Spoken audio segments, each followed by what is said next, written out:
में जीत के बाद समाजवादी पार्टी ने आज संसदीय दल की बैठक बुलाई है, जिसमें सभी नवनिर्वाचित सांसदों को बुलाया गया है।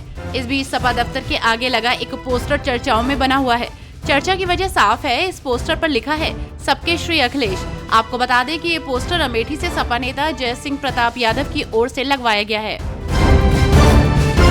नरेंद्र मोदी तीसरी बार प्रधानमंत्री पद की शपथ लेंगे। 9 जून की देर शाम मोदी अपने मंत्रियों के साथ शपथ ग्रहण करेंगे। वहीं पीएम पद की शपथ लेने के बाद मोदी अपने संसदीय क्षेत्र वाराणसी जाएंगे, जहां बीजेपी कार्यकर्ता पीएम मोदी का जोरदार स्वागत करेंगे, जिसको लेकर अभी से तैयारियां शुरू हो गई हैं। चुनावी रणनीतिकार और जनस्वराज के मुखिया प्रशांत किशोर ने उत्तर प्रदेश में बीजेपी की बुरी हार और यूपी के 2 लड़कों यानी कि राहुल गांधी और अखिलेश यादव की प्रचंड जीत पर प्रतिक्रिया दी। उन्होंने कहा कि हाँ, मुझसे गलती हुई है। एक रणनीतिकार के तौर पर मुझे आंकड़ों में नहीं जाना चाहिए था। फिलहाल अब मैं चुनावों में कभी भी सीटों की संख्या के बारे में बात नहीं करूंगा।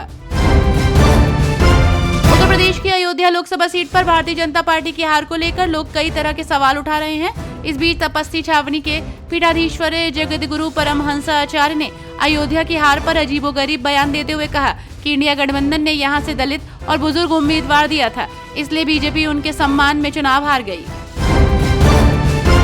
समाजवादी पार्टी से विधायक इरफान सोलंकी को लेकर एक बड़ी खबर सामने आई है। कानपुर में एक बुजुर्ग महिला के घर पर कब्जा करने के इरादे से आगजनी के मामले में इरफान सोलंकी और उनके भाई और 3 अन्य साथियों को कोर्ट ने 7 साल की सजा सुनाई है।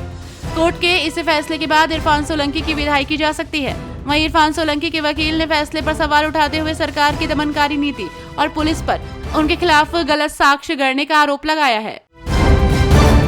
लोकसभा चुनाव में कांग्रेस ने 6 सीटों पर जीत हासिल की है, तो वहीं 11 सीटों पर वो दूसरे स्थान पर है। कांग्रेस पार्टी ने रायबरेली में अपना दबदबा बरकरार रखा है, तो अमेठी में 5 साल बाद अपना हिसाब बराबर कर लिया है।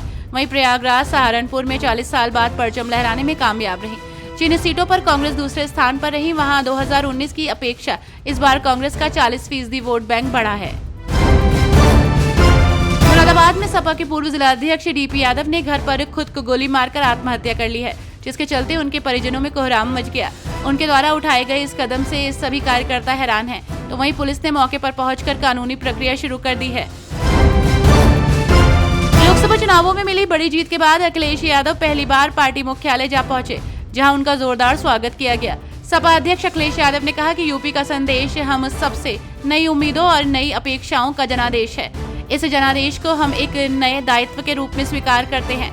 इंडिया गठबंधन के सभी सांसद अपने कर्तव्य को बखूबी निभाएंगे। जनता हमारी प्राथमिकता है और सदैव रहेगी।